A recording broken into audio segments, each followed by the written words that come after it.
Exposure triangle. Most photos fail for one simple reason. The camera didn't balance light properly. In the next few minutes, you'll see exactly how to control light using manual settings across real-world scenarios, both in low light and bright conditions. Aperture. Aperture is the opening inside your lens that controls how much light enters the camera. It's measured in f numbers like f1.8, f4, or f16.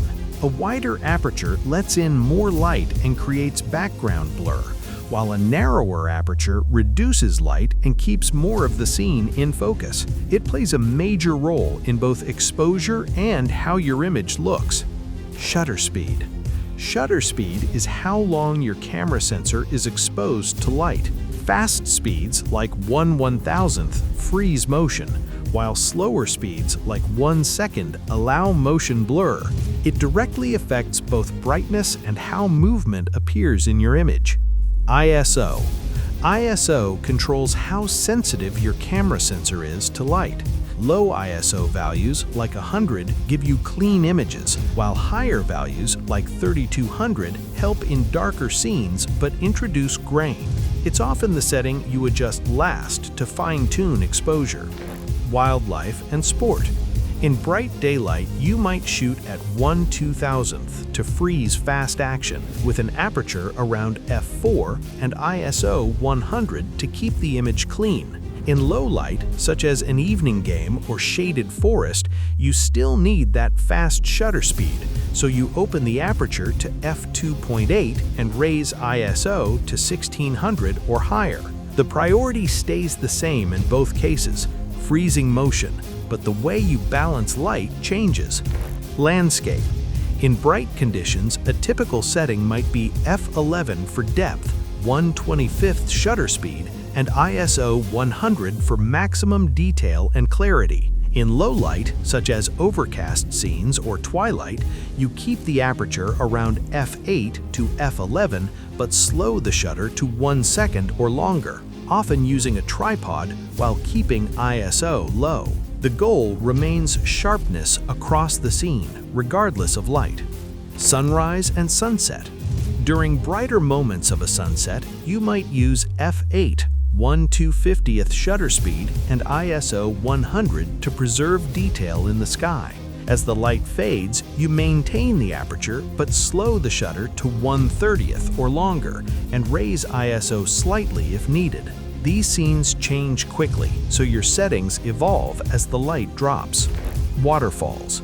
In bright daylight, achieving smooth water might require f11, a shutter speed of 1/2 second, ISO 100, and sometimes a filter to reduce light. In low light, like in a shaded forest, you can use similar apertures but extend the shutter speed to several seconds without needing extra filters, keeping ISO low.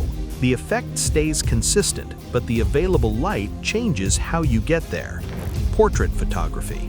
In bright light, you might shoot at f2 for background blur, 1/1000th shutter speed, and ISO 100 to control exposure. In low light, such as indoors, you keep the aperture wide at f1.8 or f2, reduce shutter speed to around 1/25th, and raise ISO to 800 or higher. The focus is always on isolating the subject while maintaining sharpness. Astrophotography. Astrophotography is almost always low light, but conditions can still vary. Under a brighter sky with moonlight, you might use f2.8, 10-second shutter speed, and ISO 1600. In very dark skies, you extend to 20 seconds and raise ISO to 3200 or higher while keeping the aperture wide. The goal is capturing as much light as possible without introducing star trails. Manual mode. Manual mode gives you full control over all three settings at once. Instead of the camera deciding, you adjust each setting based on the scene and lighting conditions. This control is what allows you to adapt quickly and shoot consistently across different environments. Exposure triangle balance. The exposure triangle works as a system where every change affects the others. Bright scenes often require reducing light through faster shutter speeds or narrower apertures, while darker scenes require gathering more light through wider apertures, slower shutter speeds, or higher ISO. Understanding this balance is what makes manual shooting predictable.